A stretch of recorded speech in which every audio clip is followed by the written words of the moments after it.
nemo mun be jin karo kono aman tara kare kono kono kayo anin barko mun be sun karo kono aman tara kare kono ni ka kare jumala fesiya ta karo libeti ako sun karo abe karo kono miyalo ko fesiya ta karo be wallahi na karantun na tonya kalabuta ne mu mun be ni karo kono wallahi dan ben natala na balu ne de ay ke su karo akhir ayatnya tiri nyanna ben dulu monera kolo kontan yeso Allah muslimun yang nasewa iman yang nandaun tak kosong kalau lekana dia kita akan mencapai iman sungkar oleh hakikat ingkaro imano Allah ini alam idan ini atana idan sewala yang kontan dan follow ibadah melalina isi pulau kilin alai ikabat Allahumma banjirni rahmatah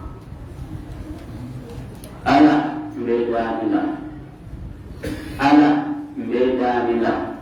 ala isem harji masuk karotan jawaban tempoh sahabut meningkar melakukan kitabkan niya sungkar kola dari korota fulan jamota saban jamota nan jamota dari woro tuta nin sungkar do tema wotu moye ka ala dani pour aye futan ni kaw subhanallah munatina itoliye sungkaro anin kayo nin kana la kala mutare idan ni ajibe sungkaro itu kali jelu kali wala 6 months ika ala dani subhanahu wa ta'ala pur arai harji yamade yinkara ndondum ba fala lokun tantan walde yinkaro tema ni wonka ala dani subhanahu wa ta'ala kali wala abai sungkaro tema ika ala dani ayetu sungkaro yetarandi aye harji yaso ndonde hawla mayata wala gi وثم يقولون شكاة الله مالي الله سبحانه وتعالى زابا اللهم بلغنا رمضان ألا ما علينا تقلا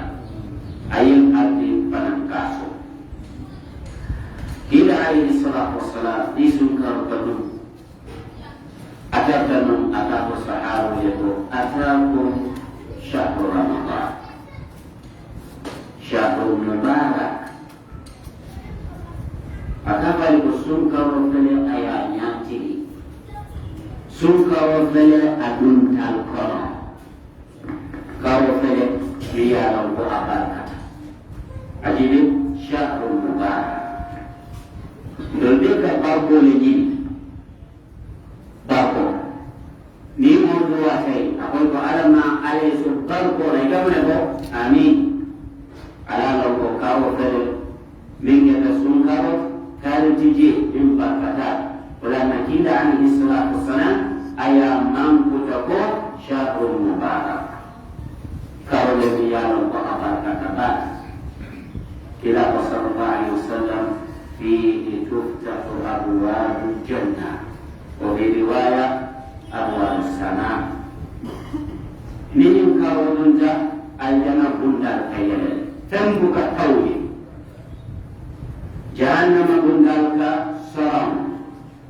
syaitanun aninjina kurumul yalo ko rebelolem ike chene ke sit dinin kawal wala manali ko rasuloke ninin kawal dunta mungketa sunkaroji kairo kasiwa bake ala suko katala ba katala kita alaihi salatu wassalam anene sele kala min baraka simpa sabalata ay nasi zapa step sabala biji ay simpa ilmu cikali ayala limbaro la folo dulato sahabu ya mai akabo amin amin ko mundi wala Allahumma istajib mari isadu waja isadu waja wala amin ko wala ni mo wala ida kana ka amin akan ka palmu flow de dua ay simba fulan jamata sahabu ya mai arabala amin ya amin garan mai imam muhammad de dua ay simba saban jamata sisa min baraka aku amin ala sahabu muhammad de dua bari mumman ila alaihi salatu wassalam ataqwa amin mari isa dua muta isa dua ja yaqul ila alaihi salatu wassalam ala ma amanta ika amin muta munne alayhi mulki alaihi salatu wassalam bin fa ata yaqul jibril ata min jibril dan kam aku nyuko ya Muhammad aku amin walakin aku amin aduata ay Musa badana ay jampan di alala nema abada Allah walammu sabajimati mukholo man kuntu indahu falam yusalli alayhi yamintu kunyala aman son kasalim kam aman son kasalim ma ka sallallahu alaihi wasallam walamma adiyam de kerim anna tara atalata e ka ba gonyon ko ka son kasalim kila sallallahu alaihi wasallam wallahi mo ya ko rasul ke ade ko mo bayra asaba ko hani fendo fo ila ko bari ta ko ko junun ko kasalim kila alaihi salatu wassalam kila penyadi mau pele jibril kaya ko mau pele aponka mau pele akasarata mau pele a perdeta mau juma kila punya minyak sallallahu alaihi wasallam ada deli aman sam kasari kila ma sallallahu alaihi wasallam walakin aku mau ko lembang kaca lembang radio lembang bendula lembang iyo mai ay kila alaihi salatu wasallam kofo wala ayala mankumoho wala kumoho yala ko yinka kila ya wali sallallahu alaihi wasallam inyan nasalla kila sallallahu alaihi wasallam janni ke dunna perdo ko janni ke dunna mol to yala ko ibona ala ma ale tanga tabon ayalo jibril duata ada fisiata malakut be kila alaihi salatu wasallam panan duata baada panan ko amin na ko sai nidin da wala alimin da amino muta ibe mutu wala alistajiba da'watu kuma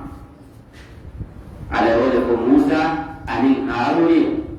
ala subhanahu wa ta'ala ala dua jabi kilin da dua da kilin da amino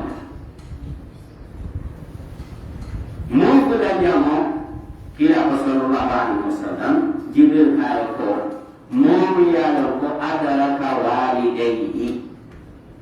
aw ahadahuma alam la kulul tara balri wala kilim de balri amam do ko ke min saadul di aljana ame nyinya fasa aljana so ibana mune mabadati emenda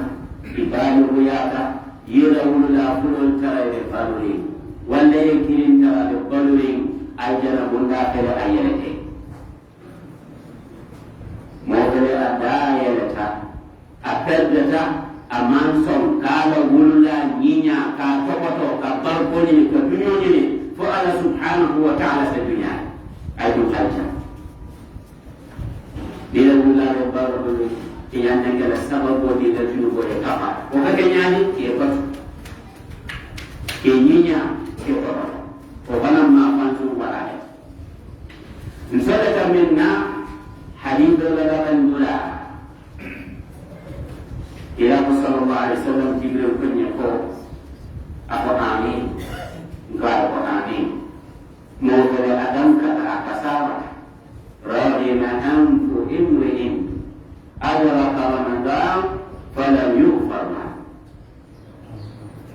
mau dari abona min sun karo tarandi ana junubo man kafa ngani paham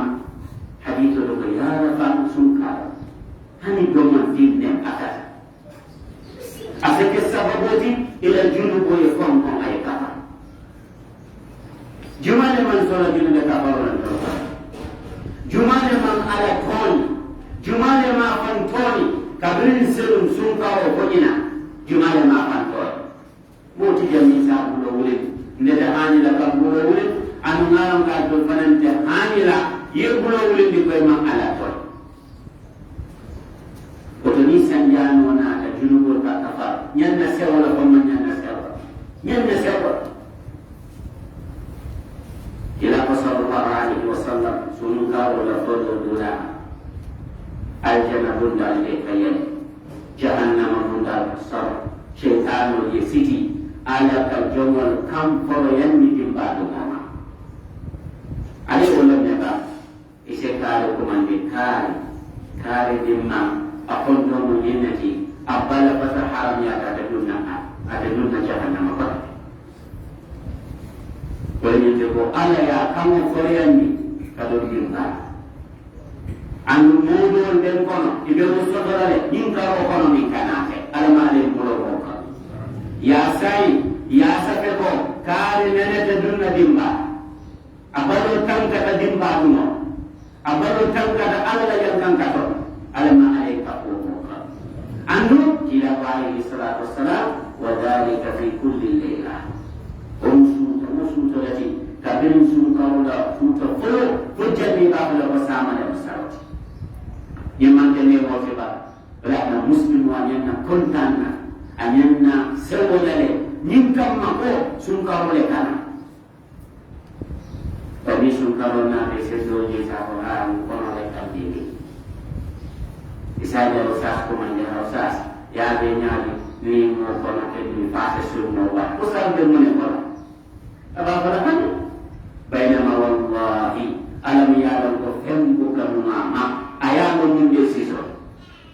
usabula ha adakale wamatinna adate ayata usas al baradu la sadar munatinna nyininkawo yin afuda tamanya min sudan kono kande usabe mune kore kanaso bari jamin ala tema ya ko konko isila ka wala tustela idele kemiya ka katanne ne wala oto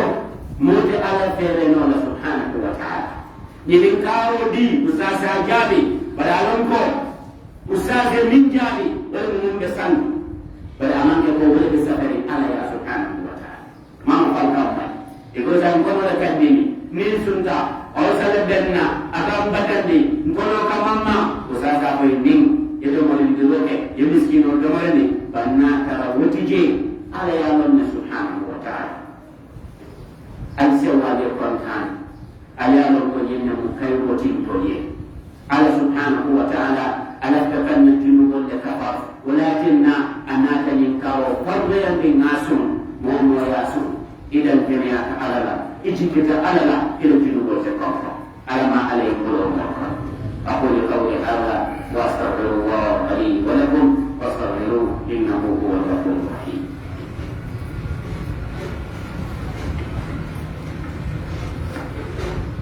الحمد لله رب العالمين والصلاة والسلام على رسوله الكريم نبينا محمد وعلى آله وصحبه أجمعين. ما لكن بطريق سبحانه دافع الجمال نسأل الله الكرامة محمد عبد الله دمى أنا لا دمى أنا لا تعامل ألم مبلة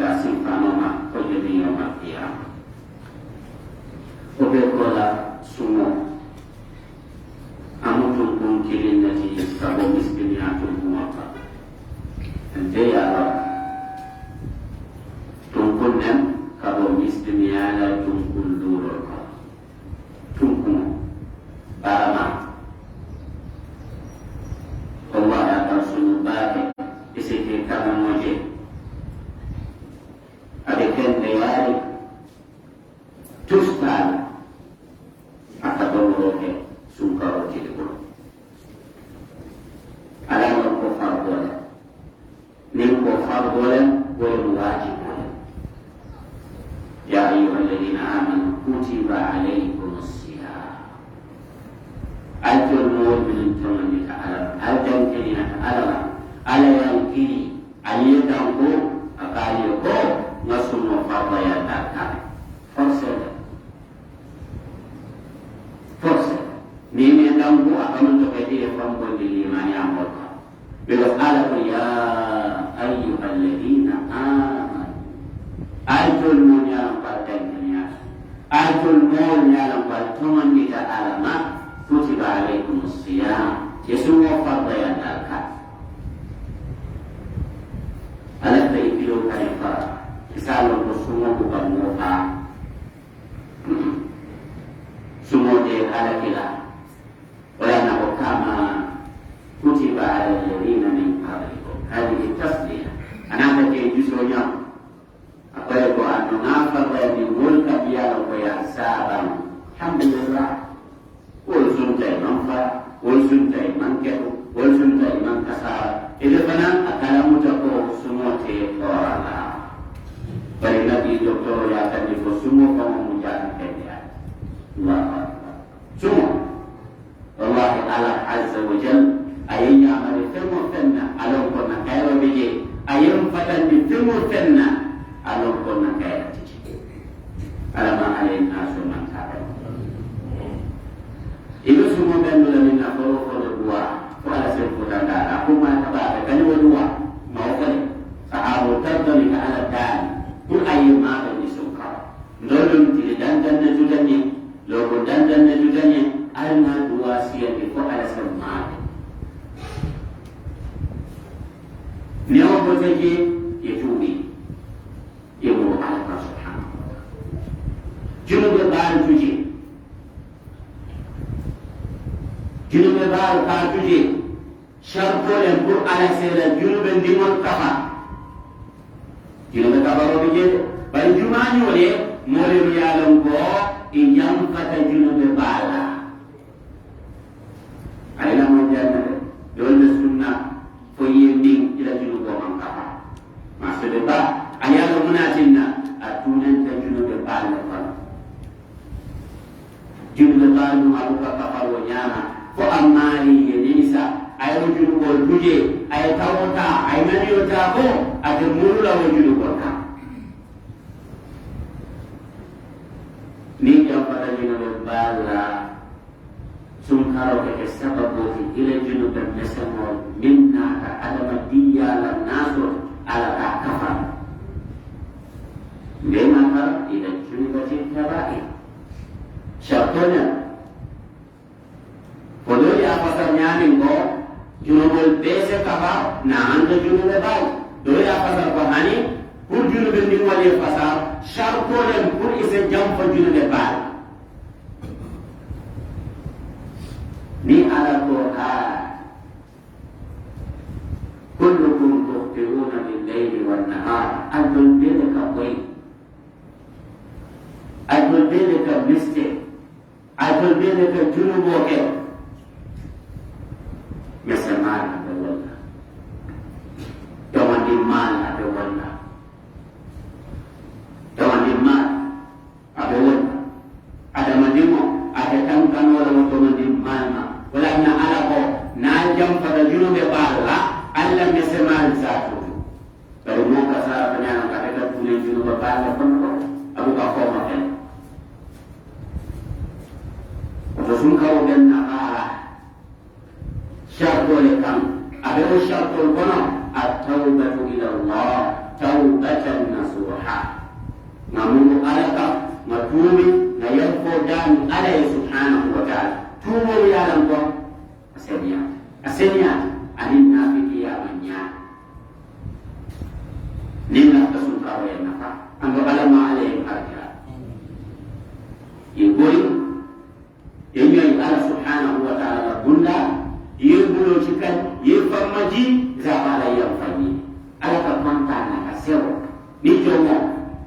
ala kam aya bulotirim ala la ko nyeko ala yamfay ko ala ko yamfay ala ka sewa ka konta aka jelo ba asa ko ya fa na jom aya kala mutako amam na liso ko dum ka dino ko kama na man to ka sewa ba aka sewa ka tambi wo mola mo yalo ka do wulo kono ala sele kan ko kana tama anala do moro tata anala jiyo tata wala ba kono pentiti ada funti asimo ta funti ni ko ay mabay do amaso ati gila te ay ko silan te kasara ndeni yo ko tulata bigo penti ya musim funti ni ja ay gila ma ya ko madungan la ja nasaya nasuota anina jiyota anina do morota fendem ya bulkenzen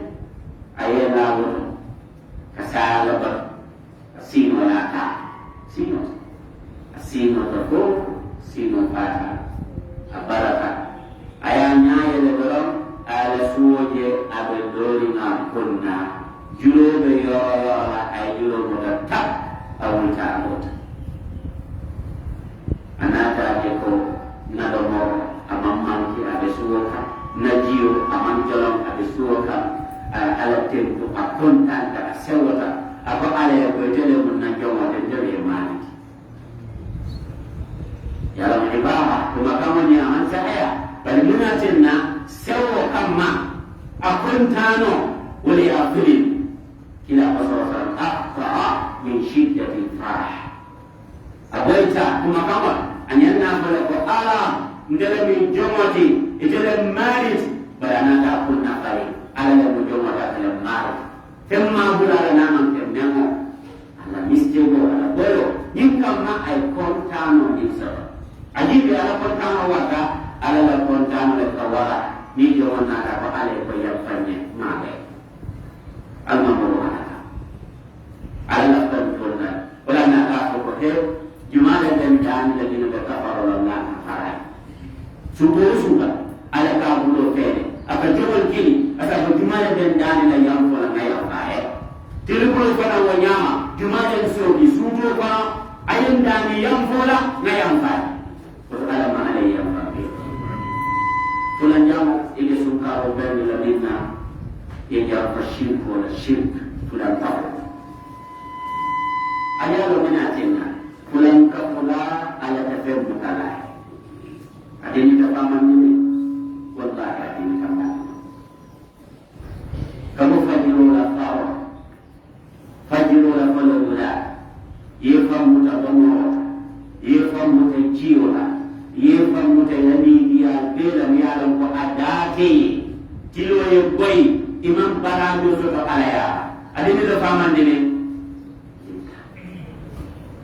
mun kawo sabu wala nyinti ko ide ala batola adi same sport ika fendo fanam batu mun manki ala yenya mufala ka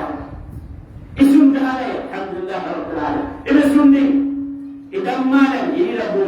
idam ma hum kono yebe dimini pala idam malam yebonda soram do mo be fata fatale ya tuji ala kam ku kende ba bari akola ifunti ta ya ala tanoba ala ka ila kon ko ila bindo be mfatala munatinna ala yenta no ba ndale ngeta munane be bendo ba la mun man tete jumale do sabani kabin do man sabo ala jumale so ni sembola ngati yawe na ala jumale so ni nafulo la ala infonyo min ka be ka niji jumale yaki ala jumale nyum banko fene ka tama min kan mo be bolila de ko lola ala ikana wa ala tuye ka fendo ba mun man ke wata ikana jiti fendo to mun man ke wata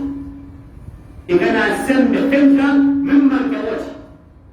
o man ke ko wata ba wala na wa ko nyawo mo kula ta kono ala ko fani la ko bela fo yo ko nyawo ina ya ala ta ma ay bani mon de ko nyalo fani min ba ta ala asata min ta ala ayatuje nin ala benta ana ko je ko kitabo karam ima fo mole alhamdulillah aba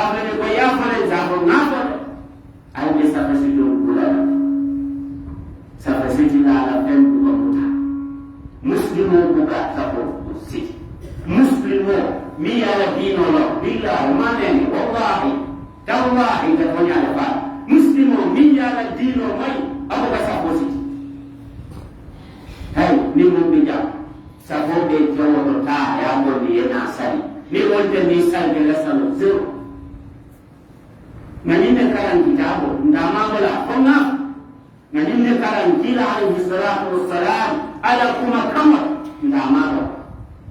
al safasidul quran safasidul ya na famuna aya tanka buna aman gedina fansa senya ni wodo ala sanna bawo muta ni wonde ala tanna muta shir mo mo ba kono ala ke do muta ولقد أوحي إليك وإلى الذين من قبلك لئن أشركت ليحبطن عملك ولتكونن من الخاسرين. من يقول محمد صلى الله عليه وسلم أن يقول من يسابق كتب يا موت نادي فلان كتب الجلاء أن بارو ديس البرقاء أكدنا وجو أن تتعالى مولكنا إذا ترى مولكنا ميالهم ببقونا إذا كسار يوم القيامة almari tanka wala nan kana nene matonya fa min ba ta alhamdulillah rabbil alamin min ta ta hanisan alhamdulillah rabbil alamin man turna fadan ayaro mina din nasako ke da shirko albeson damako ni moye salositi ikaka kan dare abula tamuto kono modo yele mata adam ma kanaka femma moros semma ma na wala bala na bisa wala wala fatala alale bari wonka ya kunya asida muketa ke ba si mun katita dol ya tenta dol fata denano biya ran kami susura adamma ya kanaka afunti damoto kono ko mala ay mesi impimu ala lagi wala alu karama ya fida mo kada isi mo katita ala lagi wala ni kanaka ala lagi wala safo o ni kan tem jor ko mo no ni takatuma ko ni tundo safo ye don tambe safo bara le don tambe janni mi da ba ko na ko kari kana kanya wala bija ni mo dia mo ko ko dia asidia akala bendanna iko nyono warna tinya ibu kamaru ala ikada ka fa wala tayara ku be tinya na fenno na ay wala tayya kenya afuda ka dami na tamba bendu na fenno afaya ko ay min solo lafta na damul bari min ba mu wotwamul ala jata kende ya twamu bali kamari kuran kata Allah bidani askani masih berkait dengan bidasi nanti dengan tinggi jatuh ke kende ya naya labu kasino inyo bukuru teke ite nila moro ga mamalu ikata wandi motinya yinkam mako ahakilo le dia ta klaso kana kamoldan aya exam abu ka wajib wa adol masila ala wani musula kendo le anni ala tema hakilo ko wado jiba hakil kendo asabi ko nyumunya to ala kali hakilo dia ta exam course kita ya ko exam abu ka peso kenapa ni ada pelu ada kalalan ada kali paman mereka minta ada amuku miya barai boleh mukiblis tamat itu sila la kanifan ayin silo bola amke kawat ayin silo bola amke shay Muhammad sallallahu alaihi wasallam silo amke ala silo ala kuji alla ala ali tawhid ali balukan ali fawkan isa ga sekisa alla bawo se mutakala wallahi mu shirku wa ni ke mo kan ala ta'ala subhanahu alam alai tahu kasih koma ni suka bermuta yang namanya kendo takut dia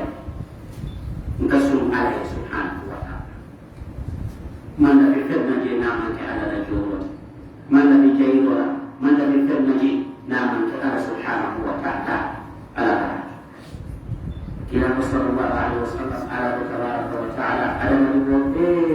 على قارو ما كان دي قصوى ندل تعبوتي ندل باجوا ندل سنة على قرار ودينانا إلى من يدوتي أكذا نافذ الكتاني أن يأتي الجامع الجامع الفن فلو دولا كتابة إن فلو دولا كتابة لدن دولا فلا جبا إلى جنوب لك كبر إلى درجة لك جيكا فلسنة الله فلو دولا جامع مكتا فلن يوم يفا سبن يوم يفا تللون يوم يفا سلمون بكالاتا أدو يأكل نفل كلا عليه الصلاة والسلام ناتا كما كفرمان سنكر وتنامن تتلي دندن تلدام تلتام لكم من أكرمه أكرمه لكلا أكرم جام سبحان الله ndona tula tلتام كجام والكلا نكام بدر من ميرا لم يبي جمال سنة من ميرا لم يميز جمال قصنا من ميرا لم يجعل جمال كللا akan kau berubah dengan melihat itu, sudah kau asomo jadi kau dengan tulungan. Adi al-sulta, al-dirkongkota, al-yemindota, selalu asomo ayah berbuka. Ramadan nanti mak.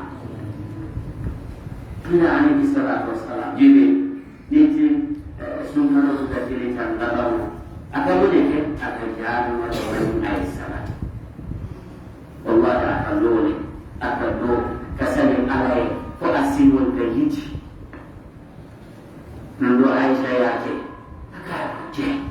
فانت من كموتي يعلم علينا جنوب الكفارة أجيب كلا عليه الصلاة والسلام على يأكلي أكاد يمينك جنوب إمام منك فرو ينفتي بما ندي كنت بولا فنا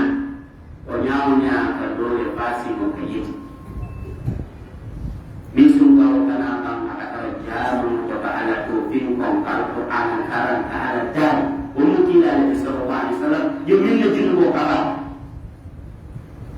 Anu kalam kusuka wala kini tan dalam ala kini lama wala bisiada ala kini fulut.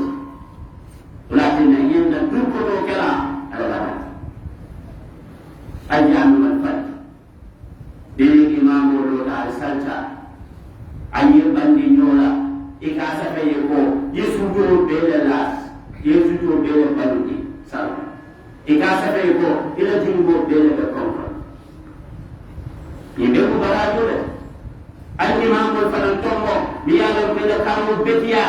ni ka ta de ikadiya soto je ko fanan ke sawarin bal imam ya ka buka fen ko anyanna ba stam kelarina ay dara sabo ko yindi won tambindi Faham semua. Ike baya dari kamu buka cek. Walau itu mengkaramu no, aman betia. Mulu koma, jadi nimber macam ini. Biar aku di Al-Quran jam kedingkiran. Ni kumata, sembunyi terjija. Kurang masalah di belakang asal. Balik kita asal lagi buka imam macam itu. Jadi kalau Allah berdoa, Allah berdoa. Wahidun yo atika hey dino mutanole dino mudole dino no ibano le ya mon limano ji adini wa kambe ya Al-Quran senya kama bay nada nena ka fani kila alayhi salatu wasalam namano kabila dole ijana wolo ila ka imamu ya umbe salim nila idan ma ne yo jube yo kono ya je ko kebal minuti yo faida wal man fanno qur'ano to aman senya aman siya ila da dinni wala jami'a basiyo be jelu nasiya ka ba zage sanye tam dinni bali wa do ya kan de ko sanye wo yo dinni wala tam adini wal fu jamu ya qur'ano biya lo ka bisenya la we fannin kawal mol muslimo je fun yene tam yesani ale sila barajo ni buat ala impara so man ke badan impara so man ke badan mo al-fatibi impara so mo londo kila bani sallallahu alaihi wasallam ya ummul qauma aqra'uhum li kitabillah asadam ni kata bosalini mingi bedang al-Quran al-najanu al-fan kana mo ko mani mo de mo ta ko mai itu sungkaro bendi ya pare untuk mul ma kai sungkaro tayo kamul ma kai sungkaro tayo kamul ma kai ka iftaro dila junteramo dila wallahi hani ko de cebur ngada na kabosa bialan ko ha ikasa ko fitin dalasi ngalu sanje ngalu dedo muslimun kana to tara abdi ni no itar deta janya da kudara so kono ha ina bende ka ko jiyo fe sapa perkara mahli jo tinggalnya sunnah ala dua Abu Bakar Wakil alaihi salatu wassalam ayam kibahnya sakan cuma nisun den wajo kana sudia akale dua so abana idina para do kana kila ko sallallahu na yo jiyo bin ayasu mo ke wala ye barajo min safaye usumo wonyoga idole sakale imam satu terkadang ada 15 darasis or 20 darasis sekarang cuma ni ada buru deh ini jamin kirim tombol pemimpin kerjamu wala jamin kosong kita domandin taliji kita sama jalan membayar fansas bulu mau tangga tu mau kaminan ya tu mau ada semua barayo ala tanyo sakai ala barayo ni ngebujan dola ndode na biro bin wala muna account na bank account ada la kala nyan do saya nanda kala kadu al majemira bi jam ba kula jam la kala lita hon ma ko la sunderam miskin wala ite kamane ke disunde wa to sida fruit sulbina atau ko no banano pomol sumul pele ka tara ara wajjo bina jus bina foto ka de kara mika ka status sumo be pata patari nyawo be jana omne be jana fum abu be bonfang ala ko wallahi do be ya ke dira binna muro abe bin kera ala suntera fo hakilo yo mala ba ko ala nema tema iyen na murla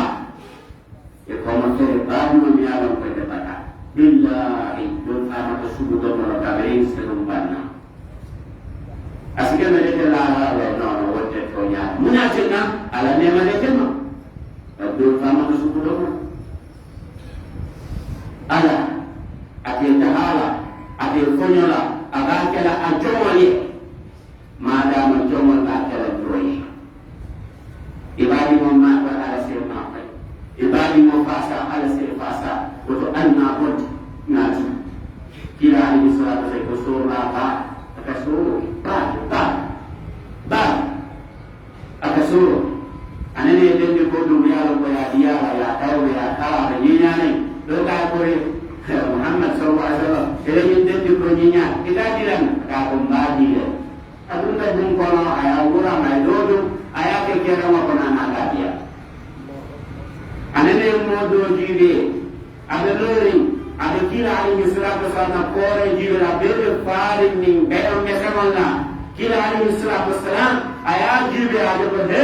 nyimbe wali anya ba aka kare kana ilafkara ka aka beka coba dalam mulia impor ya bapak na yetumi namole ke obo kasila buaya ite babu di kampang pro adu hani ka domandin bonki ye miskinon ma pai boka lum dina ya tawo atla anu nisum kawo dunda otum ala soro ka janja ya misalnya ya misal ko fonyo ala ye binki yala ni fonyo nada dulati jaga kare na ka dum wolde kila alaihi salatu wasalam nisum kawo dunda ala soro ka kewrenya batulana ko jafan bersolat bina aisal al-qur'an sungka otana wallahu muslimun yang nasawala hanya nasawala alama alaina al-kula jawan konomian kedekanya Allahumma ja'alna minal faizin Allahumma ja'alna minal faizin Allahumma ja'alna min rutaqa'ika minan nar Allahumma ja'alna minal